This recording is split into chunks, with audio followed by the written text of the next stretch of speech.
He thinks it smells fine, but his mom smells this. I get something. Luckily for all your hard-to-wash fabrics, I know I can't stay away, man. fabric refresher. Febreze doesn't just mask; it eliminates It ain't odors. gonna be that much. Just doing JavaScript. And try Febreze Unstoppables for fabric. With up to twice the fresh scent power, you'll want to try it again and again, and maybe just one more time. Indulge in irresistible freshness. Febreze Unstoppables. Breathe happy. And the safety for most parallel parking job goes to... What's your first name? Emily LaPierre from Ames, Iowa.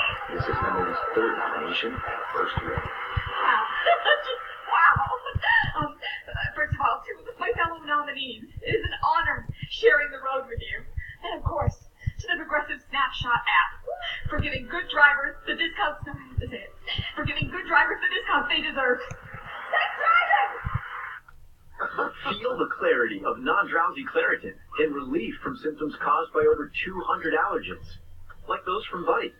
Because stuffed animals are clearly no substitute for real ones.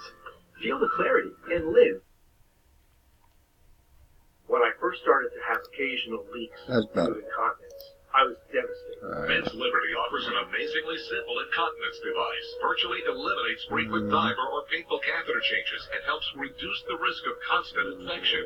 The secret is a revolutionary patented adhesive that is painless and easily attaches in seconds. Just press the pedals down and attach the wings for a secure seal that lasts for a full 24 hours. And it's hyperallergenic, which prevents irritation on sensitive skin, and completely discreet, so no one will ever know you're wearing it. And is FDA cleared. It doesn't have chafing, it doesn't give us a rash. I highly recommend Men's Liberty because I've seen it change lives. You have the problem with incontinence? You should consider using this product because it'll solve your problems. You can get Men's Liberty for little to no cost, depending on your insurance provider. And it's covered by Medicare and most supplemental insurance plans. Get your insurance card and call Men's Liberty or visit mensliberty.com to get started today.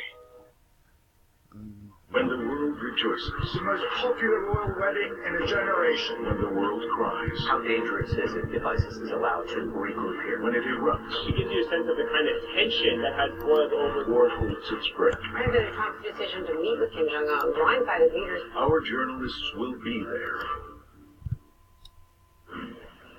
In federal court in New York today, lawyers for the president and for his own longtime personal lawyer, Michael Cohen, argued before a federal judge that prosecutors shouldn't be allowed to see documents and recordings that the FBI seized last week from Cohen's office, home, hotel room, and safe deposit box.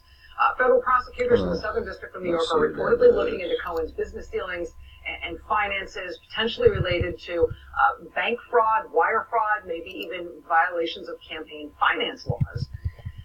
And after that search warrant was executed and Cohen's premises were raided, attorneys for Michael Cohen and for President Trump argued in court today that Judge Kimball Wood, she denied their request for a temporary restraining order, but she did leave open the possibility at the end of the day today that she's going to appoint away from prosecutors. That sounds like the sort of thing I've heard of before. I don't know how normal or abnormal that is. And I don't know how to think about whether or not the president should be treated like a normal party to a lawsuit like this, or whether he should be seen as somebody treated differently because he's the president. Joining us now is a former prosecutor with the U.S. Attorney's Office for the Southern District of New York, Mimi Rocha. Ms. Rocha, thank you very much for being here. Thanks for having me. A special master being appointed to look at stuff, to see whether or not prosecutors can ultimately look at it themselves.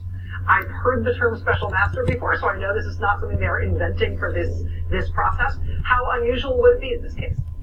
It is unusual, but not unprecedented. I think the case that was spoken about a lot today in court, and maybe people have read about it in the newspaper a little bit, is the Lynn Stewart case. That was a case where there was a special master appointed, but it was a very different case. And the government today spent a lot of time distinguishing, I think, in court, why the Lynn Stewart case is different, because in that case, not only was the lawyer being criminally prosecuted, but she had a lot of real criminal clients, which Mr. Cohen doesn't have, who were criminal defendants in cases before pending in the Southern District of New York. So there was a lot of potential for real attorney-client privilege issues to arise. And so I'm summarizing it, but there were a lot of valid reasons to have a special master and that to review all the materials in the first instance.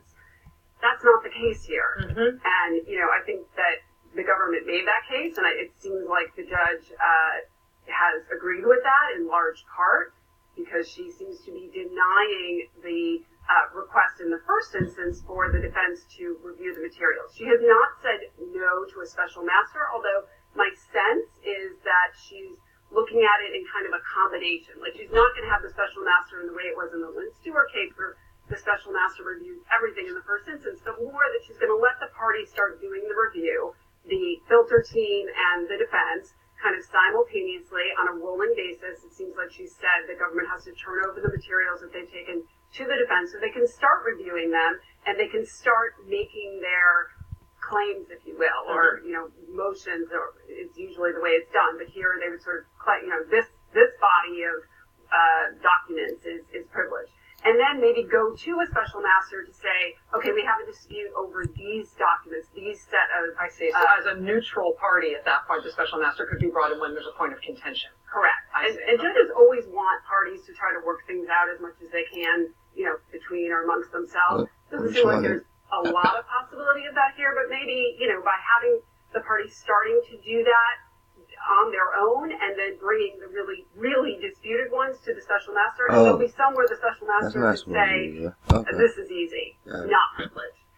Oh, and there might be some where it's a closer call, and then maybe Judge Wood is the one to make the call on that. Okay. So it does sound a little bit, to a non-lawyer, it sounds a little bit like appointing a mini-judge. Yes. Like, whereas maybe the stuff could just be handled with a judge. That is a great analogy. And the other way in which we've got sort of an interesting overlap between, like, real life and legal life here is that there is all of this sort of salacious and occasionally embarrassing detail about Michael Cohen not being much of a lawyer, about him not having very many clients. We had this very unusual, strange disclosure today that one of his 3 clients is a cable news host who has been covering it. It was an unusual moment. The other 2 clients that he admits to are the president and this Republican donor who he says he handled a mistress hush money payment thing for. So we're getting all of this detail about Michael Cohen's legal practice. And the reason we are getting it is because it seems to me like prosecutors are trying to say, not much of a lawyer. So when we raid this guy's stuff, we're not going to get a lot of legal documents. Exactly. And so I feel like the real world impact of that is a lot of embarrassment to a lot of people, but the legal reason for it is basically because prosecutors want to be able to say, don't treat this guy like a lawyer, we should be able to look at all this. Yeah, they're basically trying to put, show the sham, if you will. They're saying, Judge, he's trying to use the fact that the main target here is a lawyer as a shield. And that's a phrase that's often used in law and in court. I see what I'm doing. Let me get over it. Really?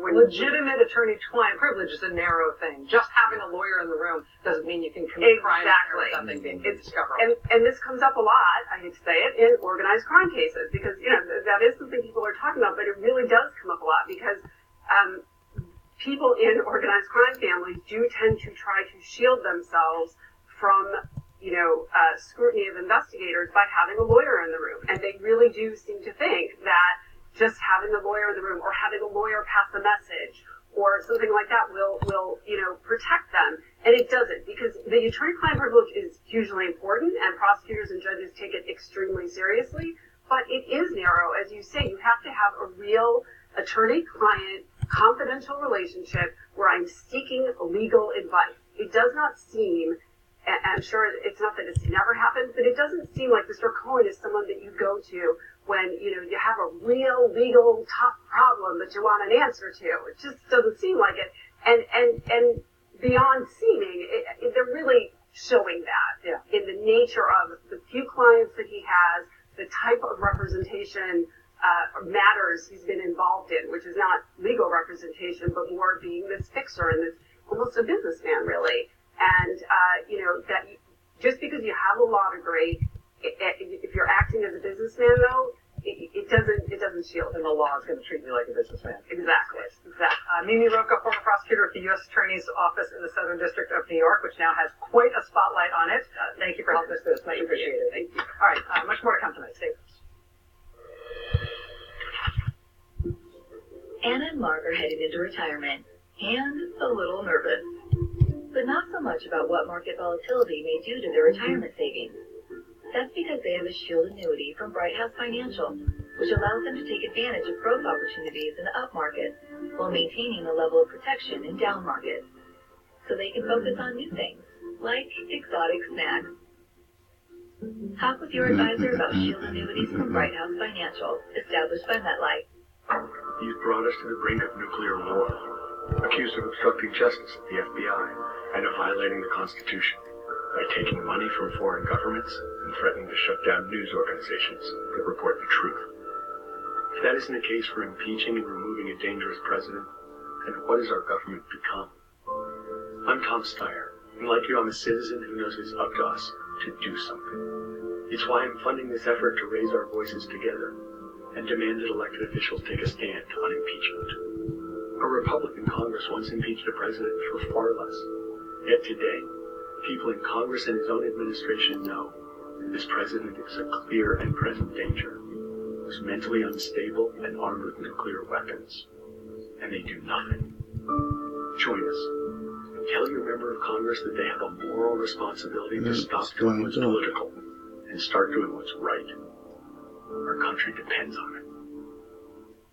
Do you have the papers? Watch the untold true story. Talking about exposing government secrets. We could all go to prison on the greatest cover-up. If we don't publish, the country will lose in American history. The way they lied, those days have to be over. Get the Post on Blu-ray tomorrow. My time is thin, but so is my lawn. Now, Bigger Lawn 3-in-1 solution for the soil improvement. We're right around the corner from you. Cooper Early Injury Lawyers. Your injury, our fight. More and more people have discovered something strong, dependable, long-lasting. They found themselves in a Chevy truck. And now, you can too. See for yourself why Chevrolet is the most awarded and fastest-growing brand the last 4 years overall.